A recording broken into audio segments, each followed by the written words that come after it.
I took the night shift because it was quiet. That was the lie I told myself. The truth was simpler and worse. I wanted to disappear for a few hours every night, to exist without being seen. The warehouse offered that. Long concrete corridors, humming fluorescent lights, security cameras that rarely caught anything worth watching. Just me, a thermos of burnt coffee, and the steady tick of a job that asked nothing more than presence. I had been working security there long enough for the building to feel familiar in the way a place does when it stops feeling safe. You learn the echoes, the drafts, the way sounds travel when nothing else is moving. You start to recognize when a noise belongs to the building and when it doesn't. That was why I noticed the first change. It started with the logbook. Every shift began the same way. I signed in at the front desk, checked the monitors, walked the perimeter. The logbook sat open beneath the cameras, a thick binder filled with handwritten notes from guards who came and went.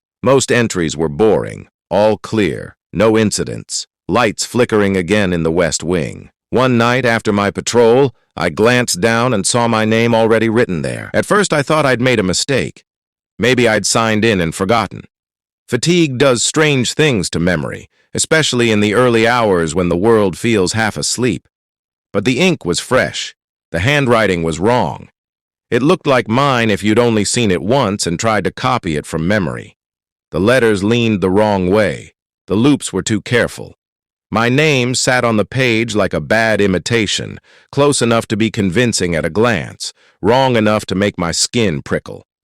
I stood there longer than I should have, staring at it while the cameras hummed softly behind me. No alarms, no movement on the screens, just rows of empty corridors and loading bays. I crossed my name out and signed again beneath it, pressing the pen harder than necessary. I told myself that was the end of it. It wasn't. The next night, my replacement was already there. I didn't see him at first. I heard him. Footsteps echoed from the east corridor while I was checking the monitors.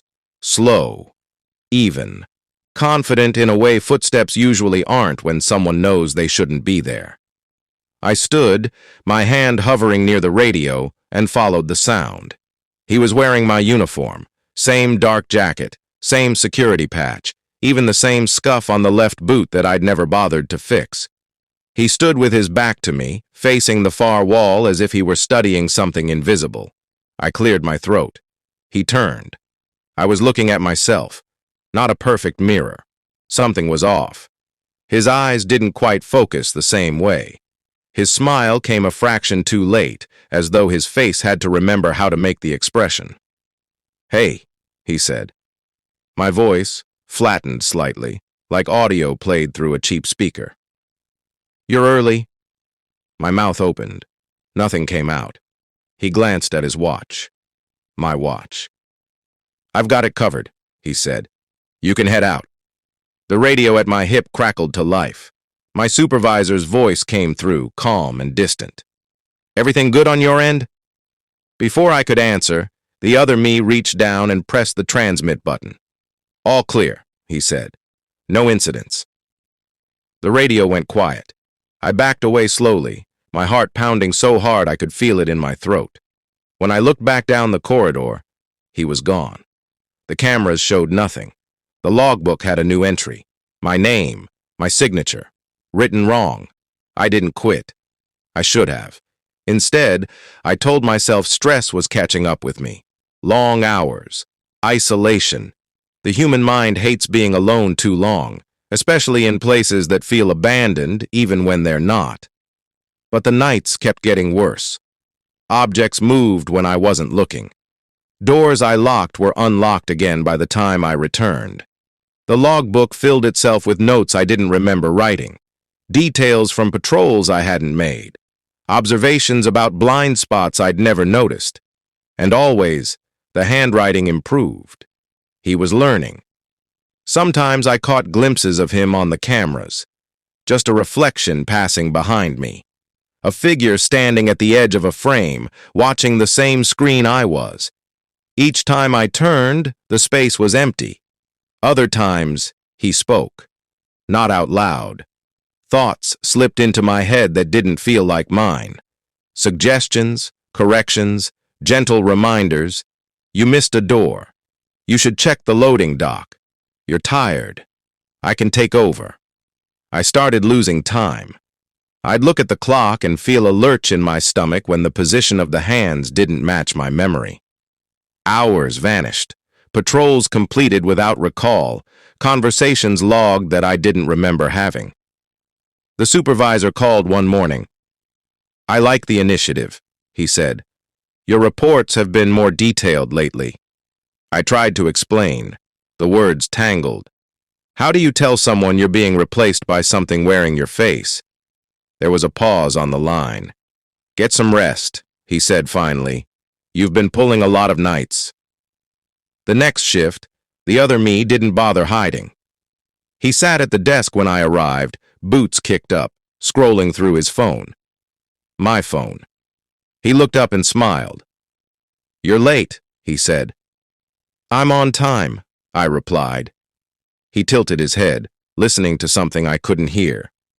"Not according to the system." He slid the logbook toward me.